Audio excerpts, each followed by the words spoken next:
Welcome to the ASEAN Wonk podcast, where we bring you expert insights and regional perspectives on Southeast Asia and Indo-Pacific geopolitics and geoeconomics. I'm your host, Dr. Prashant Parmas-Warren, and if you haven't already, do subscribe to our platform so you don't miss all of our posts. Our guest today is Minister Han Koo-yo, who is the former Trade Minister of South Korea and currently a senior fellow at the Peterson Institute in Washington, D.C. He served for nearly 3 decades in public service. He's been involved in talks over several important regional economic agreements, including the Regional Comprehensive Economic Partnership and the Indo-Pacific Economic Framework. We will start our conversation talking about the increasing intersection of national security and geoeconomics, and we will also talk about other issues and tune in for the full episode as we go through subjects such as geoeconomic minilaterals, the future of regional trade agreements, and the evolving agenda in institutions like APEC. So welcome to the podcast, Minister, and let's get started. I wanted to kick off with where we are on sort of a big picture question that you've written about, which is the fact that national security is infringing more and more on traditional economic conversations. And I think the most vivid encapsulation of this is the past U.S. administration's notion of a small yard, high fence. And that, for me, has always raised a more interesting question, which is, how are other regional states thinking about their own yards and fences, and where do we draw the lines? So it's easier when you're talking about things like artificial intelligence or perhaps shipbuilding to say there are national security implications. But when you're talking about, banning electric vehicles and those other issues, it becomes a bit more complicated. Some people say it goes too far. Other people say these are effectively sort of computers on wheels. So there are more sort of national security implications there. What is your sense of useful models about how do we right-size this balance between national security and geoeconomics? And what, in your view, are perhaps some examples of where we might have more of a connection and some areas where perhaps we need a little bit more of a separation, relatively speaking? First of all, thanks for having me. It's really great to join your excellent program. I think that question is really timely and important one. I think one of the new trends that we are witnessing in this global economy is securitization of this economic issue. I mean, previously, economy was economy, security was security. But because of the changing nature of these foundational technologies of digital AI, etc., and then this geopolitical kind of tension and rivalry between U.S. and China, so we are seeing more and more this security issue is being sort of, interconnected or intertwined with these economic issues. So I think, as you mentioned, this small yard, high fence, I mean, that is in principle what this Biden administration was trying to achieve. But actually, more and more in reality, we are seeing kind of a big yard, higher fence.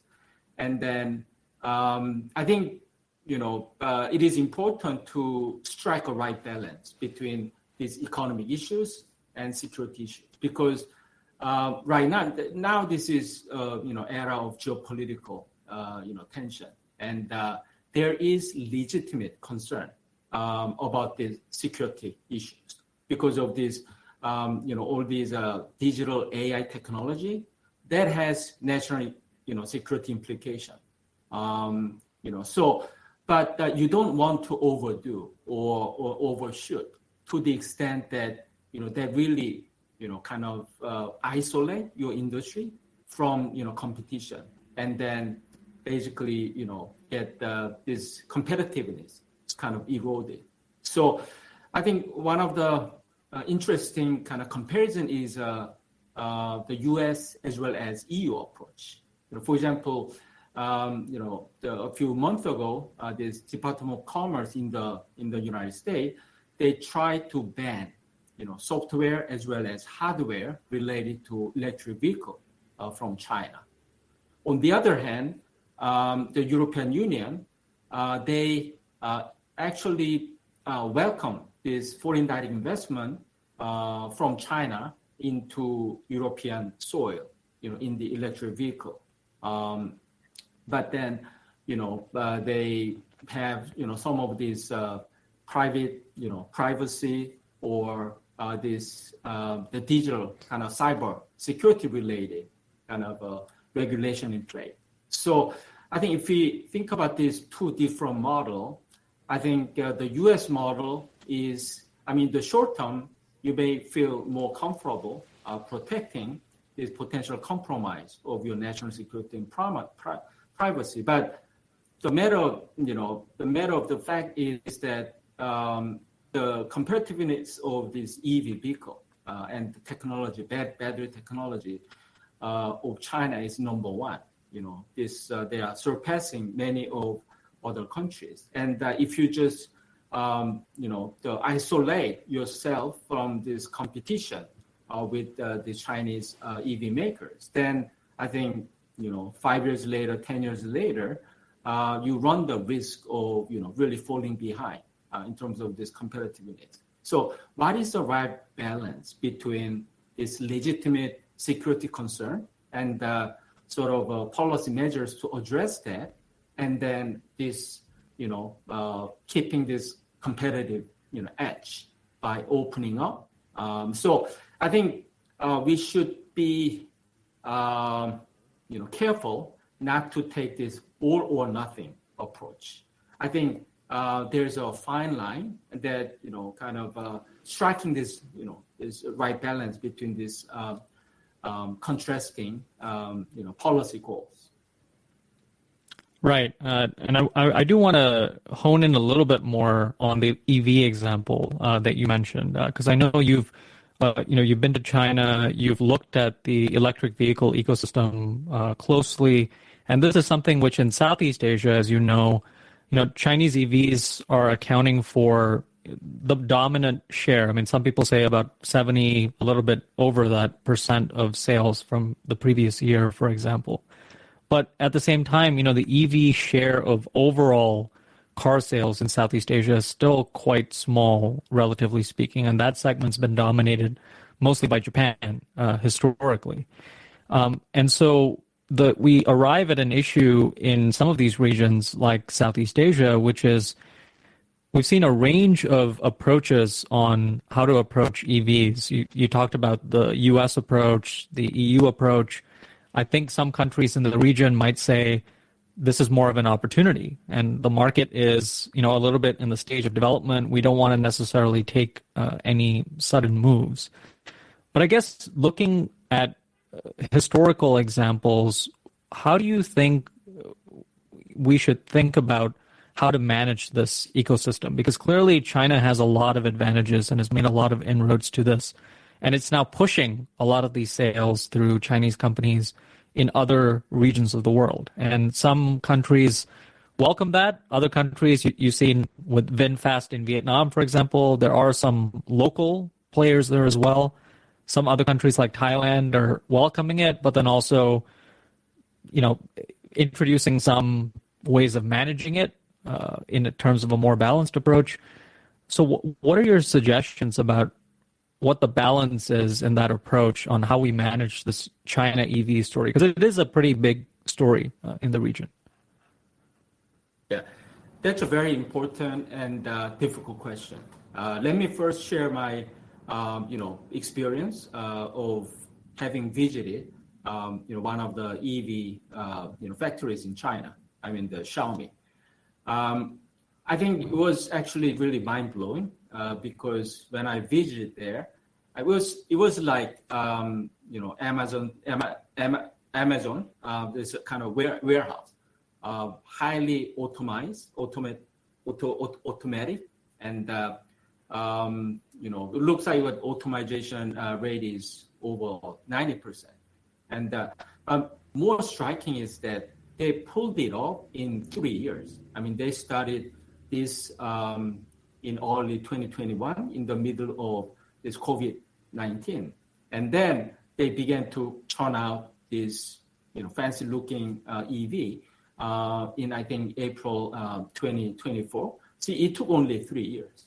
So can you imagine any other country could, just pull it off in 3 years? I think that is only possible in China because, through 3-4 decades of this rapid industrialization, China was really able to develop a full scale of supply chain. For example, in EV, starting from these critical mineral batteries and then EV, all these digital software, hardware components. So I think this is really unbelievable that, how much China achieved in such a short period of time. So with that, I think, is this challenges or opportunities to Southeast Asian countries? I think both. First, I think opportunities. Yes, I mean, all these developing countries, they want to enjoy the benefit of this energy transition and, this electric vehicle with much cheaper price and, higher quality. And I think China is providing that sort of, in a way, public, goods to this global South. But also, we learned the lesson that in this industrial kind of era, you don't want to over-rely on one, player. Because these days, I mean, we, time to time in many parts of the, of the world, we realize that over-dependence on one country could cause big supply chain shocks or, disruption. So I think, and also some of these Southeast Asian countries, they have a national ambition to develop some sort of a local industrial base, whether it's a finished EV vehicle or just some parts of this, supply chain. So you also want to kind of strike a balance between, this importing cheap, high quality EVs from China or any other countries, but also sort of maintaining some of your industrial base. Yeah. So I think that's actually where this the role of the government comes into. I think now this one of the new trend in this global economy is so-called industrial policy, right? And many people tend to see industrial policy equal big checks or big financial subsidies. But I think there are many other components which require less kind of financial resources, but sort of a smart policies.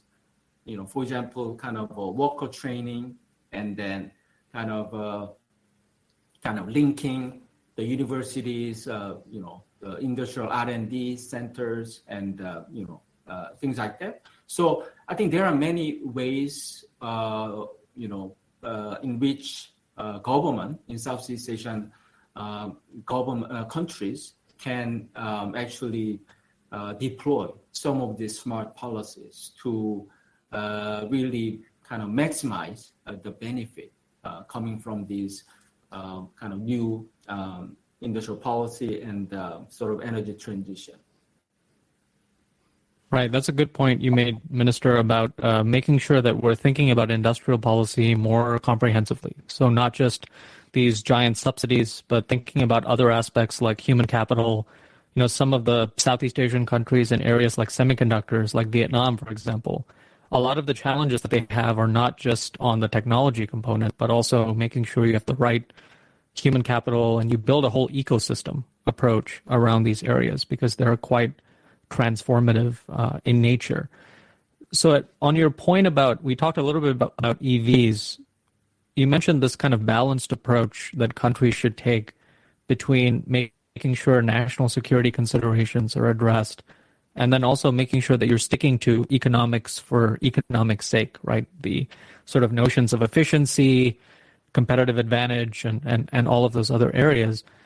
Are there other sectors where you think they sort of offer good examples, either of areas where governments need to intervene and do more, or whether governments need to step back and do less. I think shipbuilding is one that's gotten a lot of attention in the United States, but also more generally in the Indo-Pacific in terms of China's role there in shipbuilding. China's a shipbuilding giant in addition to now being the world's largest navy. But are there other sectors you think where this comes to play? We talked about EVs a little bit and artificial intelligence, but I'm wondering what your sense is of what is the sectoral distribution here in terms of risk from national security? I think, another opportunity that, I wanted to, point out is that kind of more competition coming into this ASEAN market, which could benefit not just consumers, but also this industrial base. I think EV, for example, previously Southeast Asian market was, in fact, dominated, kind of Japanese, this combustion engine, automobile. But with this sort of emergence of new EV and then new player like China, I think this Southeast Asian market, at least in this automobile sector, is getting a bit more diverse and then more competitive. And I think this is good for, for the producers as well as consumers. So this is one thing. And also, you took the example of Vietnam, and I think that Vietnam is really a good example of how a country can really strategize their pathway towards, being integrated into the global, ecosystem and then trading system. Vietnam has been quite proactive in forging this free trade agreement, whether it's a bilateral, plurilateral, right? And then, for example, Samsung Electronics, they early on, even before this geopolitical tension was materialized. For example, Samsung Electronics invested in Vietnam. And then if you look at how that evolved for the last decade or so, at the early stage, there is no local ecosystem, right? So the Korean company, most of, this parts and intermediate goods, they imported from Korea or elsewhere. But I think also this Vietnamese government, they, institute some of this, the human talents sort of program, and then the training program, so government chips in and the company chips in, and then kind of develop this sort of local talent development and local small and medium enterprises development program. So I think right now, many of these parts and intermediate goods that this company used to import were localized. So I think this is really good opportunity for the Southeast Asian, companies. First, they kind of attract this foreign investment into whatever sector. But then with very smart government policies, I think, they really, kind of spread this local ecosystem. And I think that's what, every country wants. So that's one thing. You mentioned which industrial sector. I think, it really depends on each country. And they have to really analyze what are the competitive advantage they have, whether it's a natural resources or sort of human, capital or something else. And I think Malaysia was also very smart because I think they kind of identify this packaging, and this one part of this semiconductor supply chain. And then I think the government really, developed this infrastructure and sort of high-tech this industrial park, which really conducive to attract all these multinational companies in the semiconductor industry. So actually, as this U.S.-China, this geopolitical tension intensify, actually that played as an opportunity to some of the Southeast Asian countries, including Singapore and Malaysia and Vietnam. And then now I think Malaysia is really doing well in this new, kind of segment of the semiconductor supply chain. So I think maybe Brunei or Indonesia, Philippines, they have their kind of a unique competitive advantage compared to other adjacent countries, and it's important to sort of identify those potential industry or sectors that could really excel compared to their neighboring countries, and then really provide sort of an infrastructure, workforce development program, etc. Right. And your point there that you made, Minister, about each individual country having comparative advantages is an important one. Malaysia within the semiconductor space has been one of the early players, right, because of the concentration of activity in Penang. And the struggle for some of these countries that are early starters is how do you move up the value chain? Whereas for other countries like Vietnam, it might be, starting from a different place, and how do they leverage those advantages? So definitely an important point there. I wanted to hone in a little bit on something you mentioned earlier, which is I think all of these countries in Southeast Asia, to various degrees, think about China geoeconomically as both a challenge and an opportunity. And depending on which regime and which country, the emphasis on that will vary. One of the scenarios we often hear about is this notion of, the Indo-Pacific may be dominated increasingly by China. China is going to be sort of the source of most of the supply chains. It's going to be sort of the economic giant. It already is, about nearly half of Asia's GDP, essentially, China occupies. So it already is quite a significant presence. I also have a little bit of trouble, frankly, with this very simplistic notion that China is going to dominate the region, only because there's so many different players. You mentioned Japan. We talked a little bit about South Korea, which obviously you were involved there for decades, and seeing all the various agreements that Southeast Asia, that South Korea was trying to enact with Southeast Asia, and also broader free trade agreements there as well.